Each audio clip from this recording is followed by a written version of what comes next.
Previews World, and welcome to The Panel, a monthly comic book reading club where we choose a title, give you time to read it, and have you join us for an in-depth discussion about the plot and art. So joining us for this month's show, I have a panel of guests, starting with Kyle, who is a video editor at Sapphire Studios. Hey everyone. We have Carrie, assistant editor at Gemstone Publishing. Thanks. And we have Maki, who's an administrative assistant at Third Eye Comics. Hello. Thank you guys for joining me. Thanks for having us. Happy to be here. All right, and so this month we're going to start off by going into Paper Girls. So let's dive into the background of the comic. The comic began in October of 2015 and ran until July of 2019 with 30 issues, with a TV adaptation announced hopefully with Amazon coming soon. It was published by Image Comics and written by Brian K. Vaughan with art by Cliff Chiang, and won an Eisner for Best New Series in 2016. Now, before we go in depth on some of the plot and art, let's get everyone's initial thoughts on the comic themselves. So what did you think, Maki? I loved it. Obviously, I love anything that is 80s, 80s inspired, and this is very much dripping with that 80s sauce that we love. I love that it featured a panel of women. It's kind of this coming of age story that's kind of smack dab in the middle of this fantasy kind of time travel plot that I really, really enjoy. It's like Now and Then meets Stranger Things. Nice. I agree with a lot of that, actually. I don't think I have too terribly much to add. I love a book with a good, strong, female-led cast, and I love a good sci-fi story, and this hits both of those points for me, so I enjoyed it quite a bit. Yeah, I mean, to me, it's Stranger Things on crack. It's just, it has a lot of those, like, I know this predates Stranger Things, but it has a lot of those similar themes of kids being exposed to some supernatural force that is obviously substantially more powerful than them, but this just goes so much farther with it. Like, one of the things about Stranger Things, I always thought, like, the Demogorgon was just kind of like, it was just like a beast. It was just, I felt like it could have been like a little bit more of, like, it could have had some other like power, or as opposed to just being like essentially an ugly looking bear for how much it does. So, I mean, but this goes way farther with it, and it, especially since it's volume 1, it just leaves you wanting, you know, more and wondering how they're going to escalate it even further. Nice. Yeah, my favorite part of it is it reminds me of all the like movies that I watched when I was younger, which are the 80s movies, like Goonies, where it's like a group of friends kind of getting together and solving like a mystery or having adventures, and it was like that nostalgic feeling, but in a comic. And so I just like brought back those movies that I loved when I was like a kid, and now I have this as a comic, and it's all girls, and I'm like, yay, it's me. It's me in a comic. So, well, now let's dive into the art.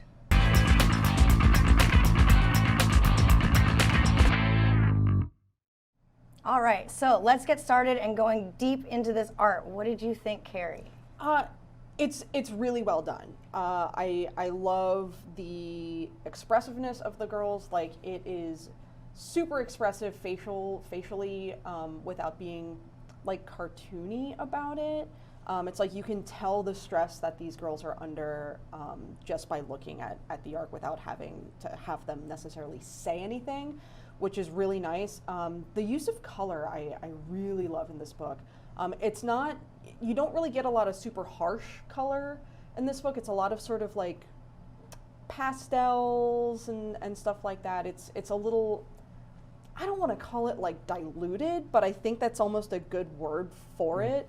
But it helps sort of add to this ethereal, maybe, like there's something going on, and it's out of the ordinary, and it's otherworldly that's occurring here, and you get a lot of that feeling through the use of the color, which I thought was really cool. Like initially the night, or I guess I should say early morning sky, is that, like, you know, understated, desaturated blue, and then when they go outside and after their, like, that time travel spaceship does its thing, the night sky is this bright pink. It's still understated, but it's still it's pink and purple. It's pink and purple, and it pops immediately out that this is something really strange is going on.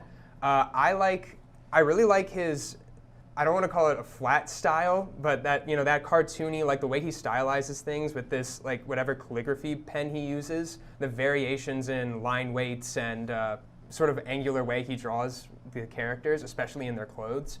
I like that a lot. Yeah. Like, I think one of the things that I really enjoyed about this is when you have like an all-female cast, I think there tends to be that kind of draw to make it kind of cartoony, make it a little bit more feminine or light. And I think that was one of the things that I loved about this, where they kept it gritty. They didn't go bubblegum cutesy because it was a bunch of girls. They kept it like it is.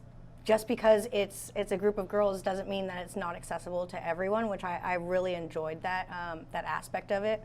And yeah, the colors are amazing. It's very that 1980s palette. Like even the cover is like that blue and pink, where you're like, wow, okay, they're really just setting the whole thing up, even through like the color and art. Yeah. Yeah, it's kind of like retro wave, kind of like that vaporwave kind of look. One of the things that I really enjoyed was kind of like the details that Cliff kind of put within some of the different scenes. For example, the very first dream sequence, you have Aaron with Krista McCullough from The Challenger. Obviously, that's something that's very 80s, and you can see in Krista McCullough's helmet, as she says, "Oh, your sister's in hell," you can see like the Challenger explosion in the helmet. And I just thought that those really cool things that were kind of like Easter eggs within the story really helped kind of like shape that this is the 80s. This is obviously a story that is dealing kind of like with the consequences of life and death through the times. So I thought that was really, really cool as well. Yeah. yeah, like the sense of time and place is there's no character that ever goes like, wow, I love it here in 1988. It's all told through like those a lot of background details. It's not hard to figure out, even though it took me probably longer than it should have, but probably due to my age. But it's all told through like the newspaper, and like they talk about the Iran-Iraq peace talks. Like Ronald Reagan is talking to her. There's the Bush election sign, stuff like that. That puts it directly in the place, but it doesn't like beat you over the head with it, It's not like they're using like 80s slang, or, they're not talking like how characters talk, they're talking like real people. Yeah, they're really utilizing that kind of background information, because that's what I noticed, because if you don't pay attention to it, that newspaper in the very beginning that tells you the year and everything on that, you would not have any idea what year it was set in, because it just seems kind of timeless. But it's those little details where you look at it and you're like, oh, okay, so it's 1988. And then I didn't even notice that with I'm gonna have to go back and look at that. And that was a thing that I did have to go back and look at. And I believe there was another moment, like the John Lennon, when she has the flashback, I think after she's shot, she's unconscious, and she has even like the flashback of her dad crying over John Lennon, and then on the television is like an exact kind of like rip from the headlines.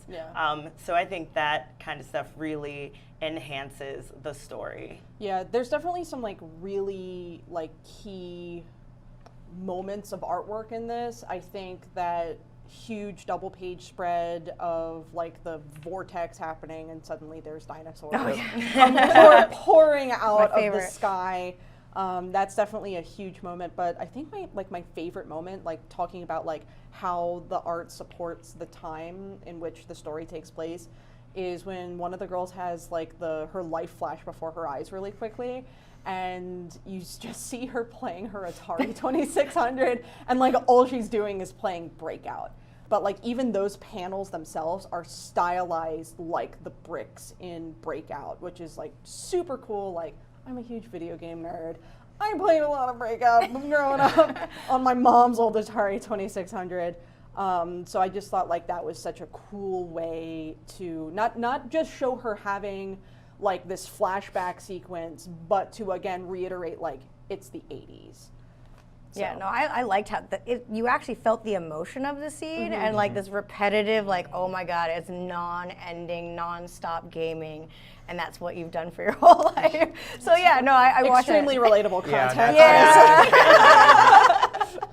I was like, hey, don't call me out like that. Exactly. I like video games. I came here to have a good time, and honestly, I'm feeling very attacked right now. And well, going on from that, let's get into some of the story then.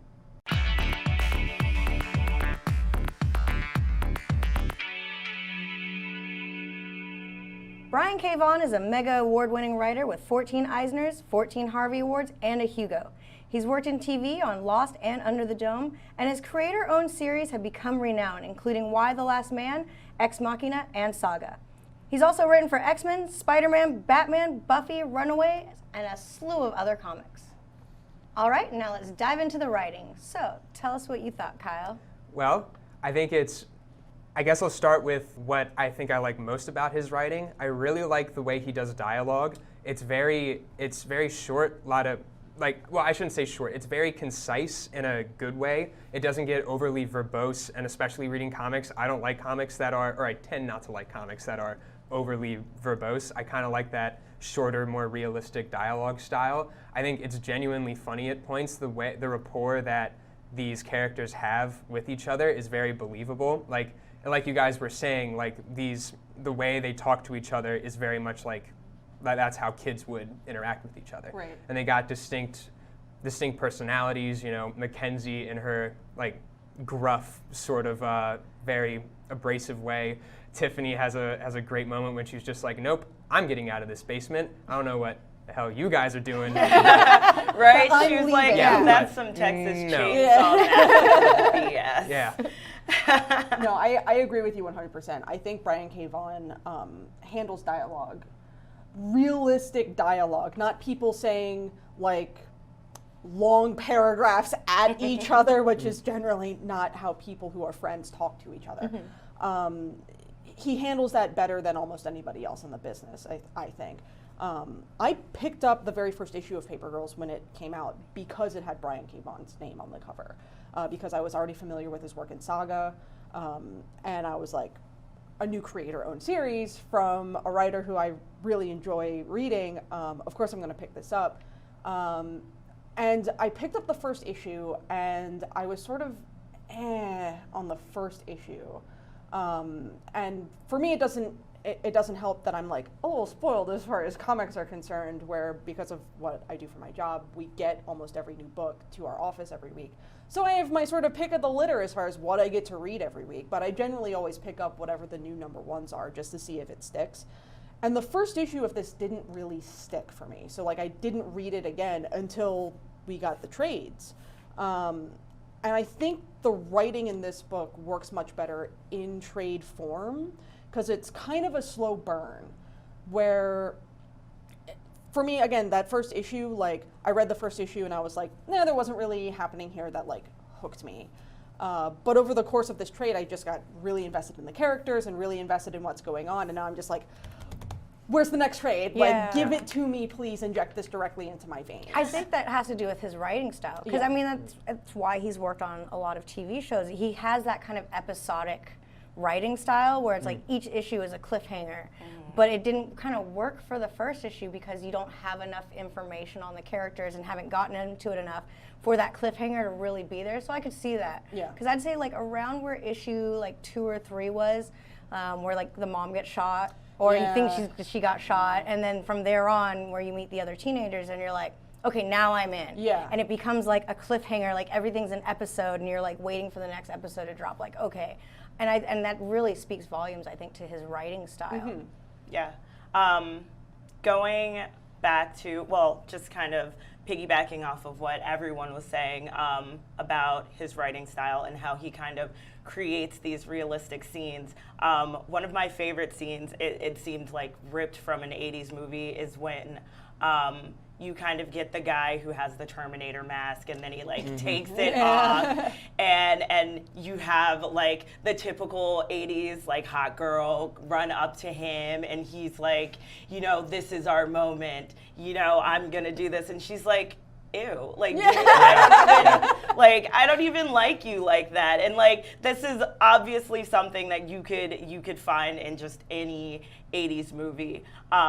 But something else that I also really liked is the way that he kind of plays with language, especially with, I called these guys the Terminators, but the old timers that show up and they have this kind of I don't know, it kind of reminds me a bit of Creole, Geechee language a little bit, just to establish that, these are not people of their time. Yeah. So that was something that I thought was really cool. And even with Heck and Naldo, even with them just having a completely different kind of like alien language that needed a translator was like awesome. Something that, like, my pet theory is you have, because I think what he's doing with the Terminators, like how they're talking is like, 400 years ago, English was somewhat recognizable, but obviously very different. So 400 years in the future, it's recognizable, but something pretty different. What I think he's implying is that that Heck and Naldo are like way farther from the future, to the point where their language isn't even identifiable as English.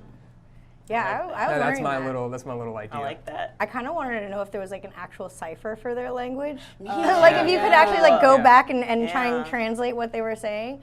But it, like the adult, their language, it kind of seemed like a mix of like old-timey English mixed with like text almost. Yeah. Like kind of how we type when we It's really text. cool. And it was just kind of like, oh God, do we just type like or do we talk like we text now? Like, oh dear Lord. Yeah. It's super cool.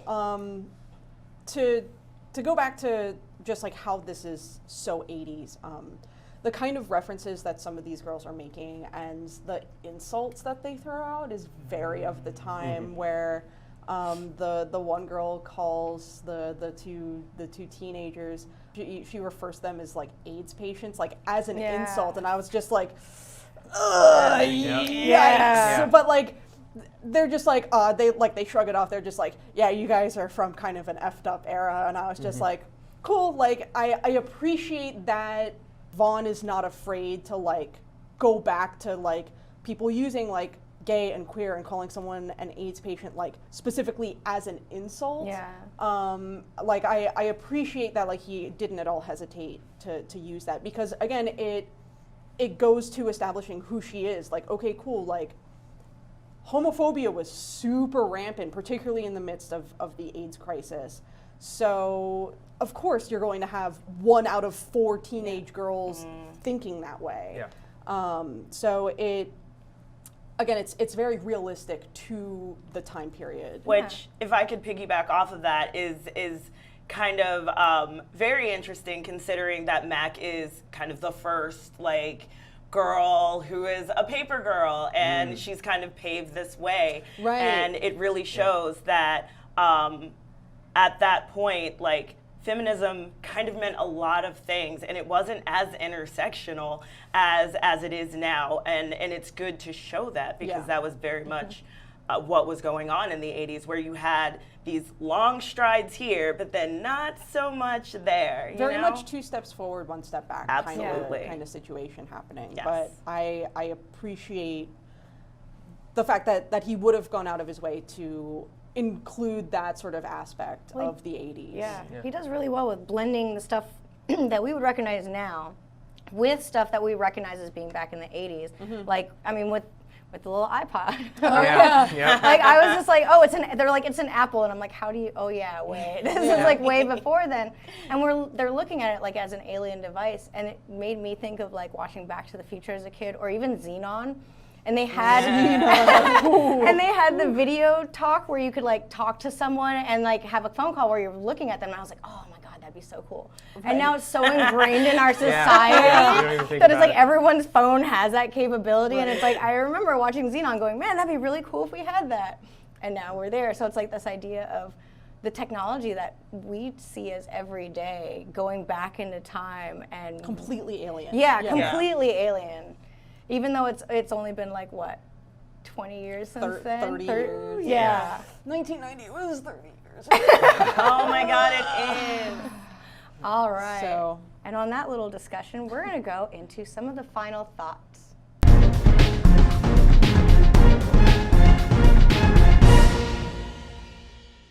All right, so for these final thoughts, guys, I want to go back into something that we brought up in the beginning of this discussion, was kind of the similarities and the comparisons to Stranger Things, which this comic gets a lot of. What do you guys think of that? Do you agree, disagree? Do you think it's kind of closer to something else? Let's start with Maki. I mean, obviously the Stranger Things comparisons are going to be everywhere. I mean, you have aesthetically, it's kind of mirrored. You can see it in how they're dressed. You have these girls on bikes, which we all know that, you see the boys and Stranger Things. That is like an iconic shot of all of them on these bikes. Also, just the supernatural aspect of it is very prominent. This obviously, I believe, came out before Stranger Things.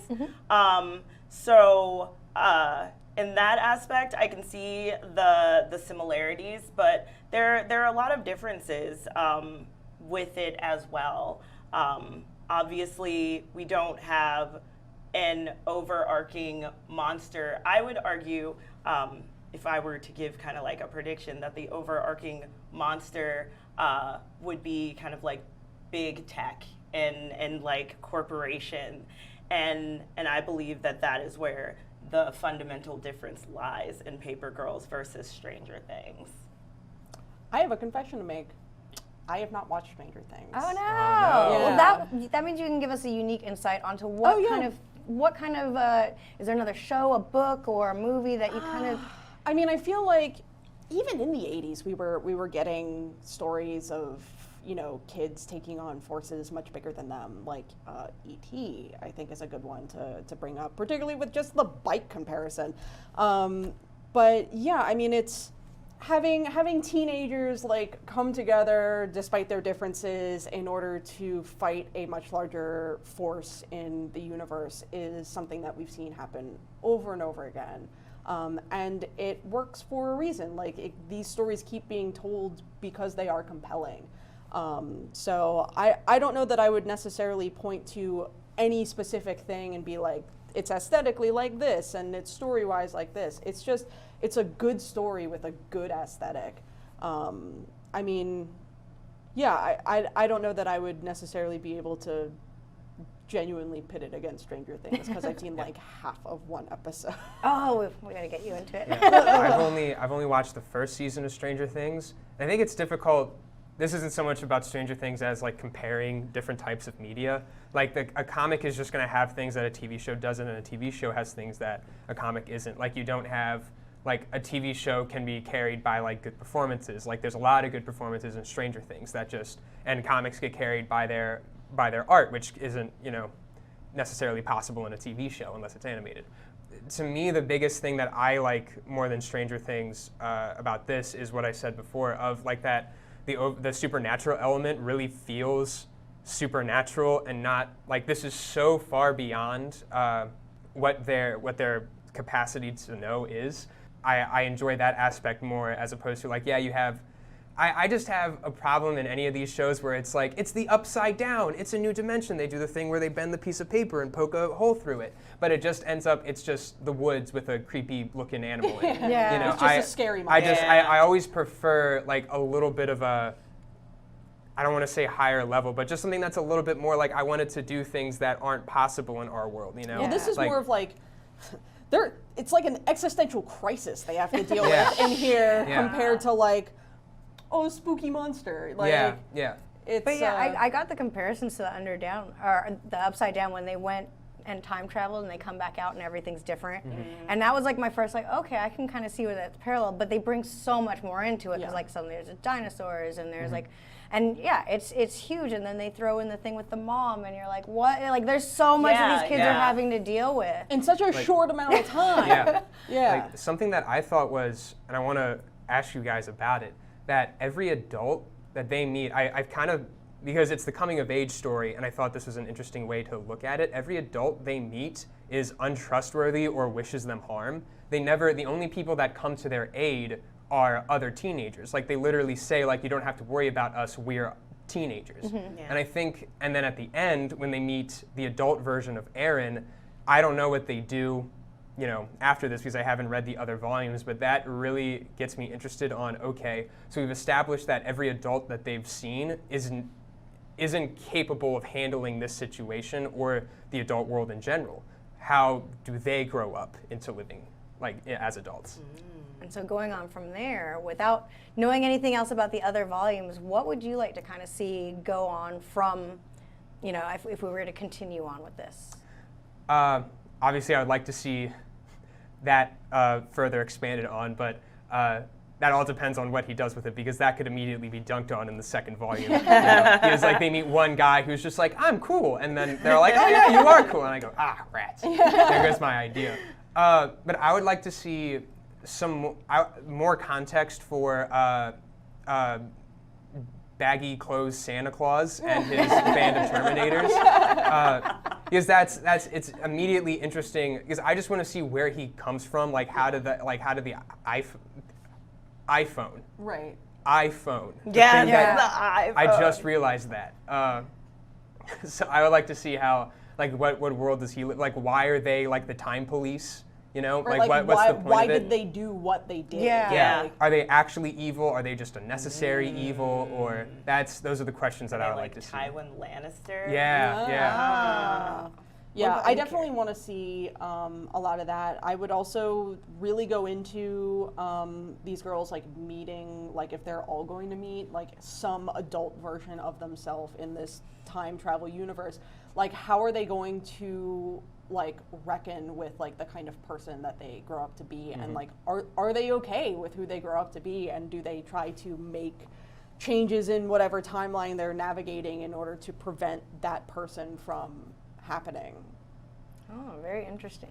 I would like to see an expansion, I guess, on how their time travel works, because I know when Naldo and Heck were with Aaron, I believe Naldo says something to the effect of, "Oh, we don't want to, like, we're gonna miss curfew," and I want to know what that means, because obviously they missed it and it was really, really bad for them, but like bad in like they're not just gone, like they're like mutated into each other, which was another thing that I thought was kind of like it goes there way like faster than Stranger Things did, to kind of like cross into that there are these kids and there is harm that is capable.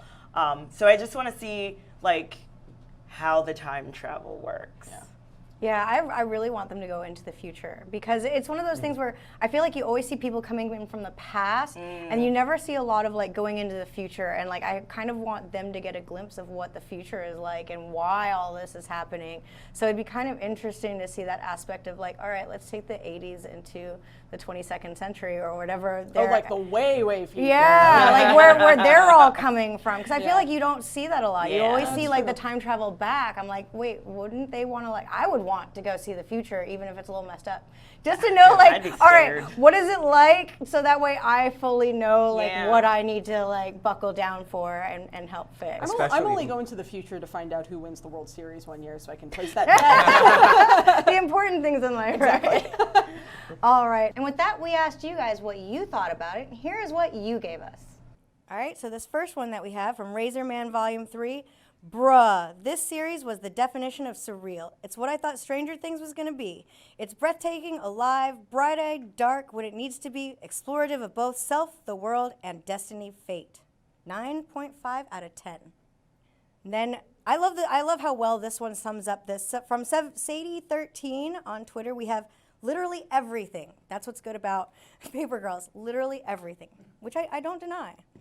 And then we did a poll online, just asking around everyone, you know, what your opinion is, which is better. Paper Girls won with an astounding 58% over Stranger Things. So I think that answers our question on which one we think is better. Thanks for letting us read what you thought, and if you have any other comments you'd like to chime in about Paper Girls, make sure to leave a comment below. And let's get on to some suggested reading. What do you guys suggest as far as people who like Paper Girls? Where should they go? So the big one that I would recommend is Deadly Class by Rick Remender. I think that artistically it kind of has that same kind of muted, intentional coloring that kind of like emphasizes the like what's going on and what's like the most important parts that you should be paying attention to. It also tells the story of kind of misshapen, kind of like misplaced youth in the 80s. This coming of age story of kids that kind of feel like they don't know where they are or where their place is within the world. Only the twist is that they're assassins. But it still has that same kind of 80s overlay. They have the Easter eggs kind of hidden in it. The main character literally just wants to kill Ronald Reagan. So there are definitely those similarities there. I would also recommend Die. It's kind of another fun, newer image book that kind of like touches on the supernatural. It tells the story of these teenage kids who played a game way back in the day in the 80s, and then they kind of grow up and they figure out that they're kind of still in the game. So I think that's another really cool one to kind of piggyback off of Paper Girls. Nice. It's really cool. I would probably go with, first of all, if you like Brian K. Vaughan's writing and you haven't read Saga yet, like, just pick it up. It's really good. It's won all of those awards for a reason. Like, it's just very good. It's very different from Paper Girls, but it still hits on a lot of his strengths as a writer. If you like feminist-forward comic books, but maybe want to crank things up to 11 a little bit, I would probably recommend Bitch Planet, which is another sort of like women overcoming hardship, except they're adult women in the future on a prison planet. And it's very good. So that's by Kelly Sue DeConnick, who's one of my all-time favorite writers. And I think that's another Image book too. So Yes. yeah, I would strongly recommend Bitch Planet if you're like, I just really like feminist stories with some good action in it. That's going to be it. So I think my recommendation would have to be Rat Queens. It's that same thing about having like an all-female cast, but it's setting kind of like that RPG, Dungeons and Dragons kind of setting where they're all very strong females. They don't, make it too feminine. It's very, strong females kicking butt and taking names and doing it as a group. And so that would be my recommendation. So thanks, guys, for that. Right, before we wrap up, guys, thank you all for joining me. I wanted to give you guys a moment to plug anything that you might have going on. Tell us a little bit about what you're doing. Well, you can catch me at Third Eye Comics Monday through Friday. I'm also on the internet giving spicy takes on comic books and wrestling at Maki Roll Official. Awesome. As mentioned at the top of the show, I work for Gemstone Publishing, which is the home of the Overstreet Comic Book Price Guide, and this year is number 50 for us. So for the last 50 years, Bob Overstreet has been out here putting in the work, and right now you can go to your local comic shop and pre-order what we're calling the facsimile edition of Overstreet number 1. We are reprinting Overstreet number 1, I believe, for the first time in 50 years. It's really cool. It's virtually unchanged. It's got the same ads, the same text. It's a little time capsule of the comic industry as it was 50 years ago, which is actually super cool. Oh, that's really just from like a historical perspective, right? So there's going to be 3 different editions of this. We're doing a regular softcover, we're doing a limited hardcover, we're doing a super limited hardcover signed by Bob Overstreet himself. And if you haven't pre-ordered the signed edition yet and you want to get in there, go to your local comic book shop right now, because those are selling very, very quickly on pre-orders. So yeah, that's going to be really cool. I believe that releases in April. So, Nice. Yeah. Very cool. All right, I'll be here. I'll be editing videos for Previews World. Besides that, I post my little doodles on my Instagram page. A little airplane will fly by with my Instagram handle at RobbeyKJ, and you can catch me there.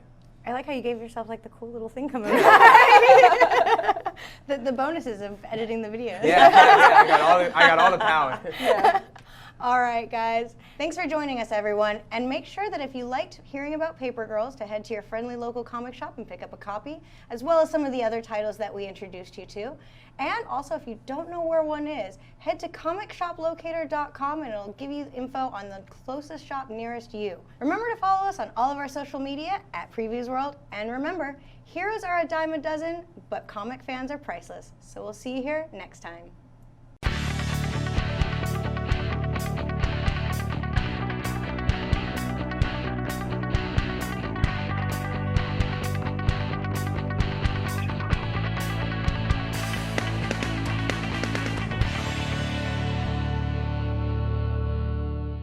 Thanks for watching Previews World Weekly. If you like the show, make sure to hit that subscribe button so you don't miss out on any future episodes.